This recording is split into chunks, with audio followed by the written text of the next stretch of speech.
Hello. Welcome back to your STEP classes. These are 6 half-hour info sessions for young people and others that cover development, behavior, adolescence, risks, distress, and the ACE study. And by the way, STEP stands for Science That Explains People. Now, this is session 2, how our survival instincts, reflexes, and temperaments affect our behavior. And it's presented by the Kansas Traffic Safety Resource Office. Now, by the way, a few beginning slides are repeated every session. It's just a few. They'll be over soon. Hang with us. So welcome. These sessions were designed for teens, but everyone else is welcome. We think everyone should know how the human brain works and develops. I'm your narrator, Karen Williams.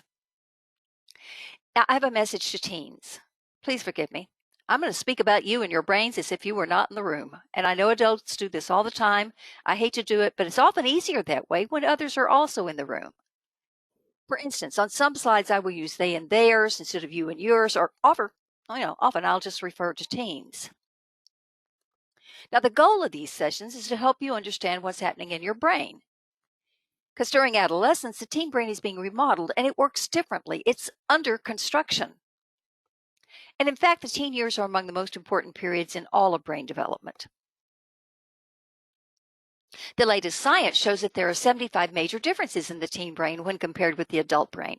And 15 of these differences affect teens' ability to drive safely, which is why the Kansas Traffic Safety Resource Office is bringing them to you. And we will address one of these differences in this session and the others in the next session, session 3. Now, the most important reason for you to know about your brain is that in terms of development, the teen years give you the capacity to build the kind of brain you will take into adulthood. No matter what has happened to you before, you now get the chance to have major input into your own development. Because basically, your thinking parts start over. Now, in session 1, we learned how the human brain works and develops with a focus on how human behavior develops. In session 2, we're going to talk about our survival instincts, reflexes, and temperaments and how they affect our behavior. Now, this session explains why people with the same experiences react differently. Now, we're all alike in many ways, but very different in many more. It's all about nature and nurture. We learned that in session 1. Nature is our DNA and genes. Its nurture is what we experience. And nature, our DNA and genes, are all about survival, and nurture, our experience, is all about development. So it's actually survival and development. But if you put them on a balance bar, survival is always number 1. And, that means our survival instincts, our fight, flight, and freeze instincts, are always wired to do things first. But we have to develop in order to survive because, a child is vulnerable, an infant is vulnerable. We've got to get to the place where we can take care of ourselves and take care of others. So we have to learn to tame our fight, flight, and freeze instincts. That's what development is about. You come into the world where fight, flight, and freeze already wired, already working, and they have to be tamed by development so that you can make that bar come up, okay, and be balanced. So let's talk about that. We must learn to control our survival instincts, our fight, flight, and freeze, or they'll control us. Now, if that fight, flight, and freeze were that little piece of equipment, it would be swinging us around, and that is a danger. So we have to learn how to tame it, how to control it. Now, in session 1, we discovered that when our needs are met, we feel nurtured and supported, and it feels good, and our brain loves it. And this leads to us developing prosocial behaviors. Now, these are behaviors that we need individually so that we can develop, but it's also good for society. That's why it's prosocial, pro-society. That means that we are calm and clear of thinking, and we control our behavior. Nobody else has to control our behavior. Now, when our needs are not met, we feel threatened and distressed, and it feels lousy, and our brain hates it. Look, we are pre-wired. We come into the world with automatic survival instincts and reflexes that act like an alarm.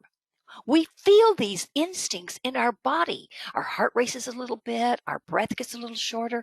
Our cheeks get a little bit redder. We get an alert, an alarm, okay? Now, if we know what to do, development has taught us what we need to do, and we have made a habit of it, we can intervene. We don't have to have flight and freeze. We can stop it right there.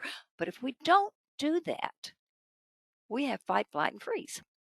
And they can also be antisocial behaviors because we're wired for the most dangerous situations in the world to prepare us.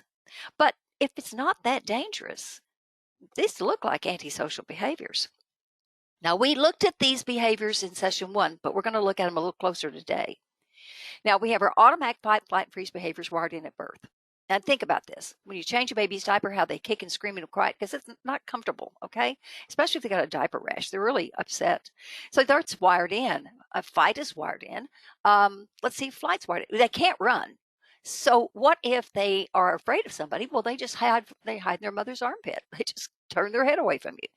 And what if they just get caught in that cycle of crying where they can't do anything? They're like a deer in the headlights. Well, that's wired in at birth. Now, when we think of the word fight, we think of physical fighting.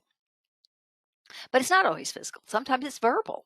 Sometimes you're just mean to people and it's you're angry and upset and you're maybe cursing them. It's just that's verbal fighting.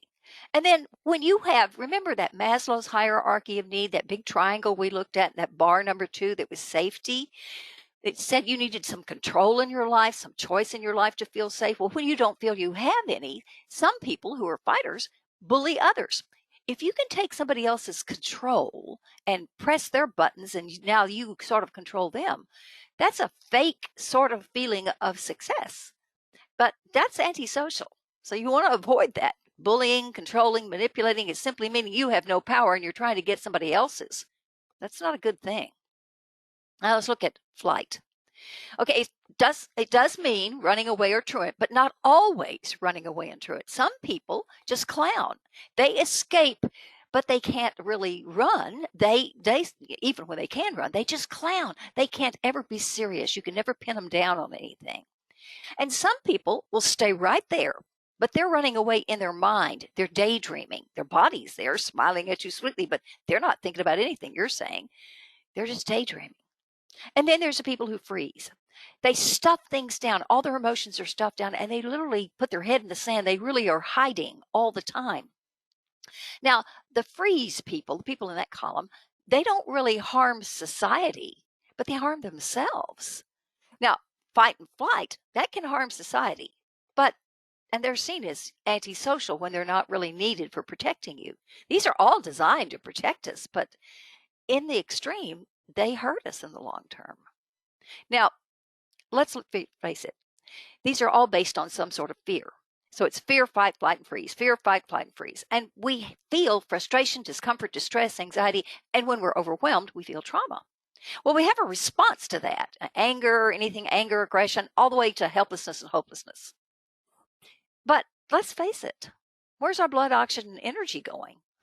Amy G, flight, and freeze.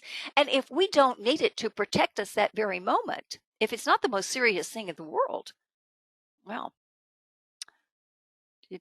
you got antisocial behaviors. No, okay, well, you're developing behavior, and there's 2 ways to go. One is prosocial. Your brain loves those.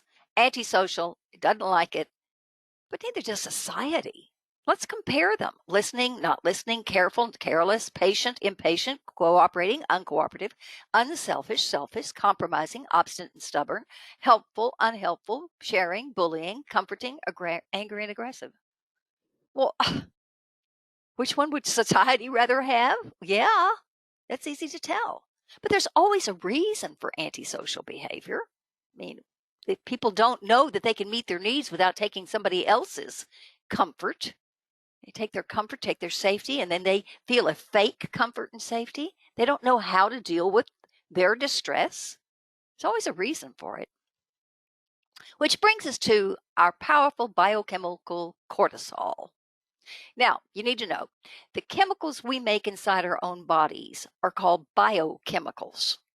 And cortisol is a hormone that's a vital part of our survival system. We make both neurotransmitters and hormones that manage our behavior, but cortisol is a hormone, and it's a vital part of our survival system. Now, anytime we think a situation or condition may be threatening, whether it is or not, Amy G causes both adrenaline and a natural steroid called cortisol to be released into our bloodstream. Well, that's a protection. That is actually to protect us. We get adrenaline, so we get a little speed, a little power, and we get a natural steroid called cortisol to further protect us. And cortisol is a natural biochemical made in our bodies, and it's an anti-inflammatory steroid. Look, if I've given you adrenaline and you're going to fight somebody or run for somebody, you're liable to get hurt. Well, an anti-inflammatory is what you'd want immediately when you were hurt. And you couldn't wait for anybody to give it 2 years ago, because in the dark ages, we couldn't make those chemicals. We can make them now. But in the short term, steroids can be very helpful, very helpful. In fact, we make a medication based on our natural steroid called hydrocortisone, and they can give you a shot of that if you have an injury. Now, it prepares your body to handle and heal from injury. Well, that's wonderful. It increases the blood sugar in your bloodstream and races your heart. Well, yeah, you got to have that to have adrenaline. If you're fighting, okay, if you're running away from something. So it works in the short term very, very well. But in the long term, it's harmful. So let's look at what it does. If it's harmful, we need to know, because cortisol is for short, and so is adrenaline, for short-term use only. Short-term use only. Now, when you have distress, cortisol is automatically dumped into your blood system. It's kind of like the gasoline that's running your survival system, and it's a steroid. So let's look at it. What does it do? Well, it increases your heart rate. Good. If you're running, you're fighting, or fleeing, you've got to have it. And it tenses your muscles. That's good too. But it suppresses the immune system. Oh, man. Maybe that's why distress is so dangerous for us, why it causes so many problems. It suppresses our immune system. But the blood, oxygen, and energy has to be taken from somewhere, and it takes it from our immune system, so our muscles can tense and we can increase our heart rate. It increases our blood sugar. Well, yeah, if your heart rate's going to go up and you tension your muscles, but you don't want that blood sugar there for that long. It heightens the stimulation of our amygdala, Amy G, and our long-term survival memory. You are thinking only of just survival, nothing that you've learned in the past that's helpful. This is why we have to have people with us. And this is huge. I want you to remember this. When you have cortisol in your system, you have rapid, shallow breathing or holding your breath. Now, that's a sign, but it's also when you do that and you don't interrupt that, you don't change that breathing pattern, you make more cortisol. You get more distress, more cortisol. Okay, so you're adding steroids to your body whenever you breathe in a shallow way or you hold your breath. So you've got to do a breathing something. Change your breathing, because when you change your breathing, you're changing the whole chemistry of your body. We'll go back to that in a minute. Now, in addition to that, it disrupts your digestion and your elimination. Well, look, if you're running from something, you don't want to stop by a tree and make a donation. I mean, that's not very good. So literally, but when you have your digestion and your elimination disrupted for days and you suppress your immune system for days, that's very scary. It also increases your blood pressure. You're increasing your heart rate. I can understand that. But long-term increased blood pressure, that leads to illness. And it decreases your sensitivity to pain. Well, if you're going to fight somebody, you don't want to hurt right that minute, because that'll cut down on your fighting ability. And if you really need to fight, then you got to have that. You want to fight, hurt later. Well, with cortisol in your system, you hurt later. That's the reason they give you a shot of it when you injure yourself. But here's the big one.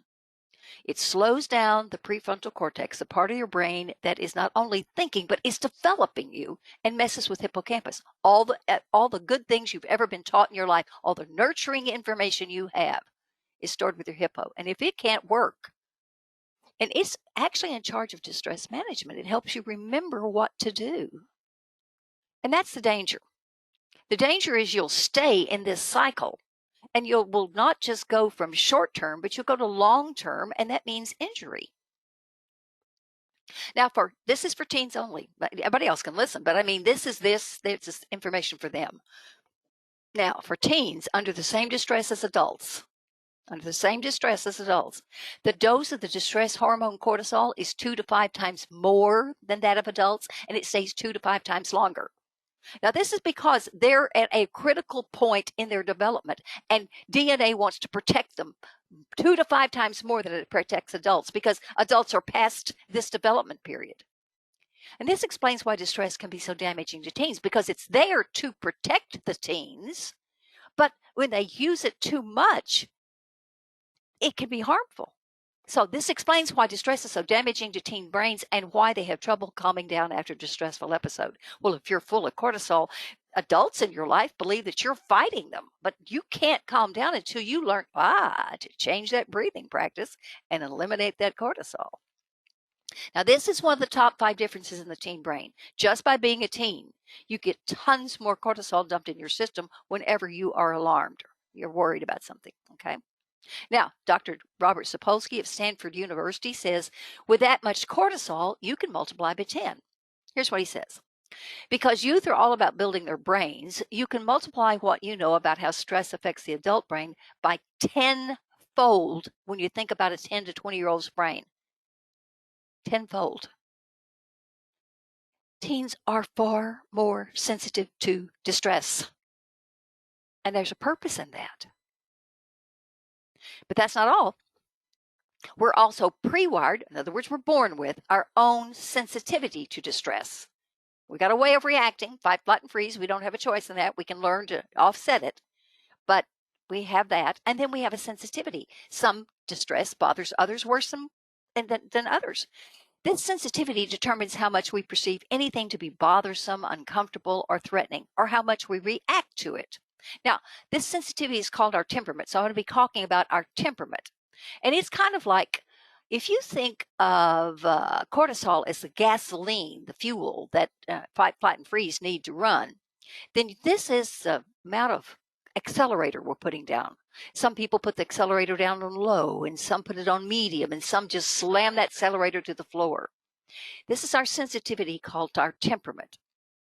Okay, our temperament is our pre-wired, born at birth, okay, ready at birth, distress tolerance. How much distress we can take without going off the end. Some of us stay in the green. We're all different. Some of us stay in the yellow. Some stay in the orange. Some stay in the red. But we're all different. And all of us have different triggers that set off our distress alarms. Sometimes it's somebody's look or their sounds that we hear. Me, it's fingernails on the blackboard. Gestures, well, we can all think of one. Words, yes, we can think of words. Touches and smells. Look, when you're smelling, is that smoke? Your house is on fire, or it's barbecue. You gotta, if once you figured out it's barbecue, you relax. But we gotta think about what our distress alarms are.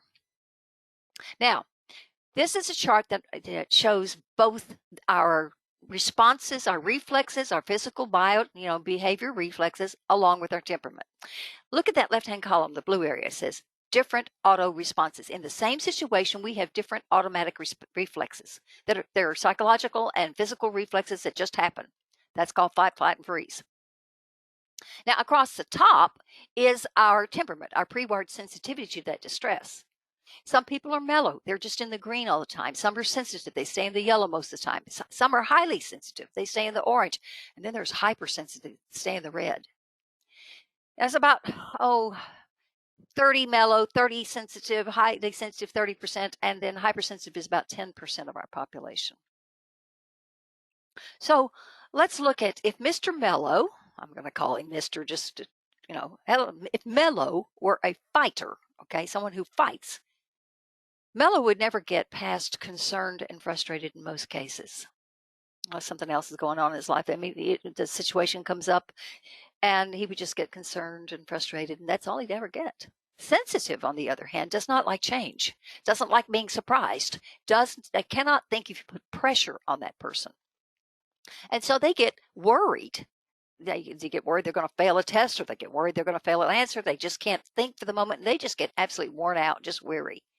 Highly sensitive gets anxious and snarky. You know immediately where this person stands on everything.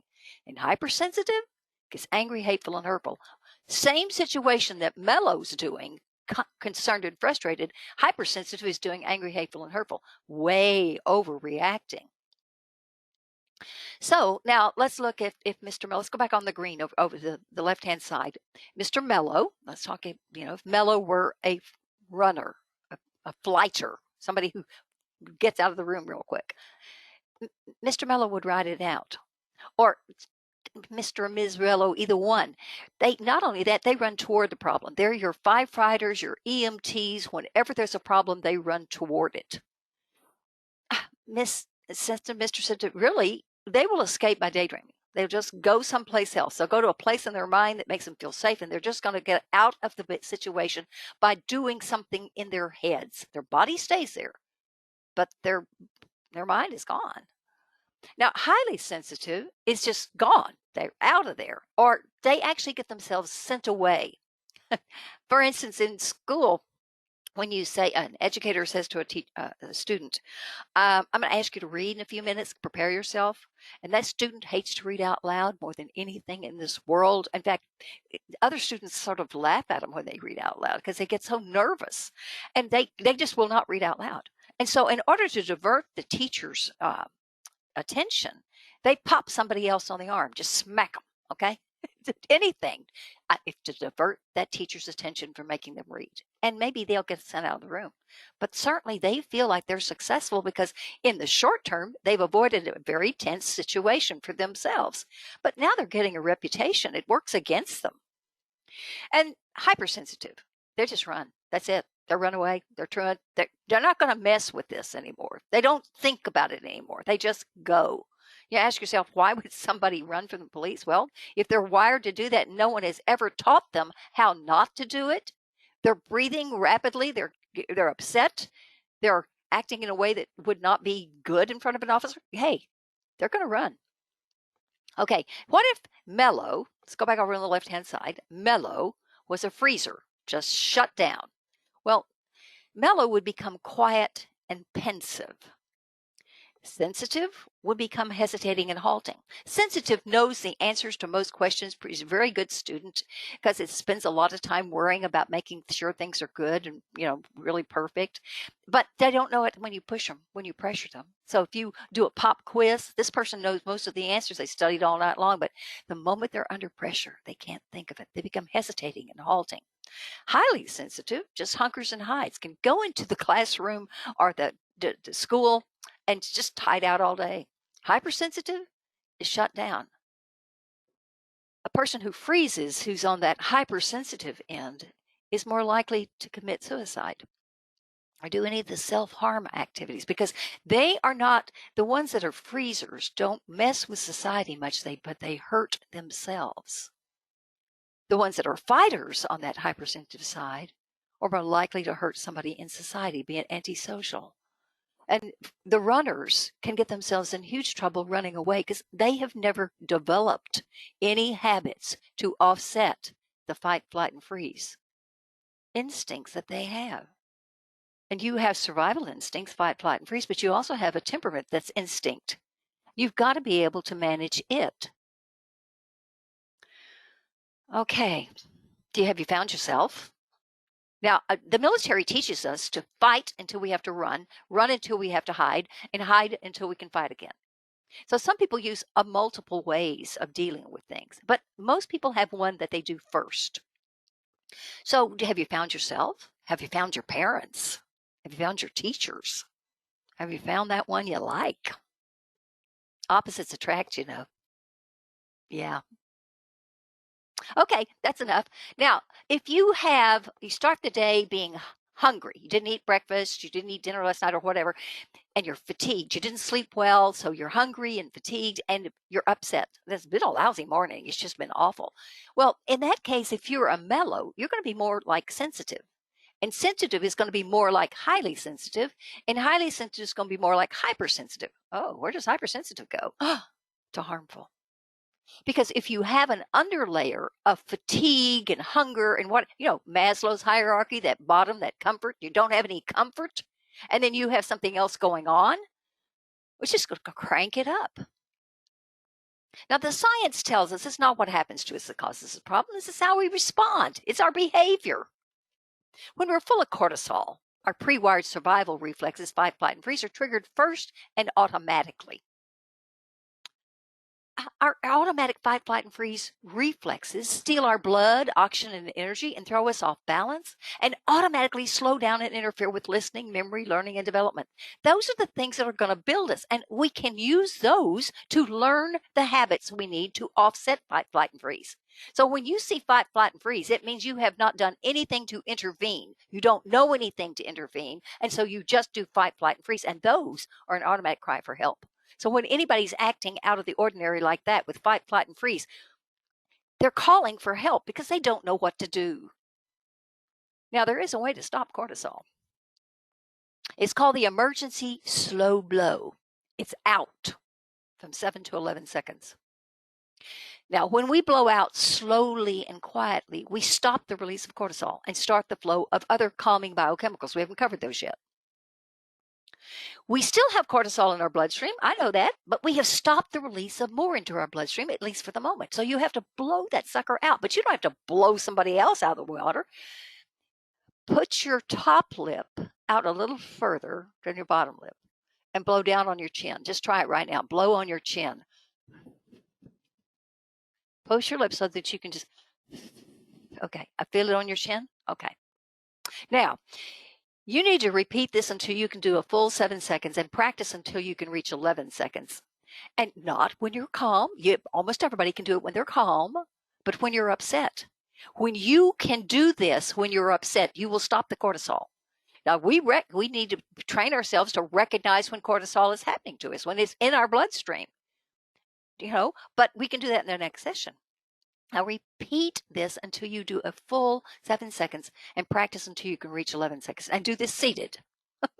You could do one of these standing. It doesn't hurt. But when you change your breathing practices, you change your body's chemistry, which can mean that you can fall over because you have just hyperventilated. Okay, we're going to do this right now. I'm going to tell you in a few seconds, I'm going to say, take a breath in, and then I'm going to count 1 Mississippi, 2 Mississippi, 3 Mississippi until there's 11 seconds out, and you're going to blow softly and slowly on your chin. Now, if there's a pandemic, you need to have a mask on, or you can turn aside from each other, but you're not blowing it out. You're blowing it down right on your own body. So you're protecting other people, but you need to do this to protect yourself. You've got to learn these systems, because at the moment you change your breathing practice, yeah, it works. Okay, so I'm going to tell you now. Take a breath in. Everybody take a breath in. Okay, take a breath in. 1 Mississippi, 2 Mississippi, 3 Mississippi, 4 Mississippi, 5 Mississippi, 6 Mississippi, 7 Mississippi, 8 Mississippi, 9 Mississippi, 10 Mississippi, 11 Mississippi. How many of you could actually blow that long? Now, if you're able to blow out for 11 seconds when you're calm, you need to be able to blow out for 11 seconds when you're upset. If you actually did this, it would change everything. Now, practice this. Practice it sitting down. You sit down for 11 seconds all the time. If you did this at every bell ring, once you sat down, you just tucked your little bottom lip under your top lip and took 11 seconds out, and then you did it 2 or 3 more times, you'd feel your heart rate drop and your blood pressure drop a little bit. This is so cool. All right. Now, there are literally dozens of ways to build up your calming biochemicals and offset fight, flight, and freeze. And we're going to study these under another session. And really, the military has the 4x4. It is a different one that we're going to study. We're going to study one that releases all the tension and relaxes you for a moment. But the military has one that they want you to be thinking. So they do 4x4, but they end up helping you hold your breath at the end, because that means they make you have a little cortisol, and they want a thinking killer. Okay. That's what their job is. But they have the military has a different version of this. So anyway, we're going to look at all these later on. And we'll cover a whole bunch of these in session 5 on distress management. But know that when you change your breathing practice, you change your chemistry, and you change your whole body's ability to not only heal itself, but to, because your immune system can work, your digestion can work, you can take care of yourself because you can think. Well, that works in the long run. Okay. Now, we can develop pro-social behaviors, social behaviors that will work for us. They work for our body, but they work for society only when we're in balance. We're in homeostasis. Our chemistry is balanced. We want to be all set. We want our prefrontal cortex and our hippocampus to be working full time, at least for 25 or 30 years. Okay. That's when we're building our basic brain. And, we need fight, flight, and freeze. It's obviously our survival system. It has to be fed 24/7. It gets all the energy it needs. It's always going to be there. But what we have to do is develop a way to reset that makes us calm and clear thinking and our behavior in our own control. Okay. Nobody's going to have to manage our behavior. We'll learn to do it ourselves. You can't when you have cortisol in your system, but when you can get rid of the cortisol for a little while, you can think, you can control your behavior. Now, in childhood, keeping you in balance was the job of your adults. But now part of that job is yours. It's not easy staying balanced when the world is bouncing you back and forth and somebody's jerking your chain all the time. And believe me, they jerk it during adolescence. Sometimes it can be exhausting. You just get worn out, which brings on distress, which brings on cortisol. Oh, yeah. And that's why we need people in our lives who understand us and we can trust. For some of us, that's our parents. For some of us, that's not our parents. We need to look around and not find somebody who's so stressed out on cortisol they're taking somebody else's, needs away from them in order to get their jollies. We need to find somebody we can trust, that we can literally learn what we need to learn from those people. Somebody that understands us. Well, okay. Science makes it clear that how we are pre-wired at birth to handle distress, in other words, what our temperament is, how sensitive we are to distress, and which of the survival reflex behaviors, fight, flight, and freeze, that we're pre-wired to use first, because we all use one of them first. This determines so much of what happens to us in life, because not everybody knows this stuff. But you know what? Our brain and the rest of our body have many ways to overcome fight, flight, and freeze reflexes. One of the key purposes of these sessions is to help you develop some calming pro-social habits, to put cortisol and fight, flight, and freeze reflexes in their place. Yeah, so that not only your teen years, but the rest of your life will be all that it can be. Now, thank you for joining us for session 2. They were presented by the Kansas Traffic Safety Resource Office because they want you safe and healthy inside a vehicle and outside a vehicle. Your life is precious to them, no matter whether you're driving a car or not. You're in a vehicle, good, they're there for you. But they want you being okay all the time. So thanks. Please join us for session 3. It's called Multiply by 10, the special developmental challenges for teens. It's all about being an adolescent, and believe me, it is different. Now we're going to touch on the rest of your top 5 differences. We talked about one today.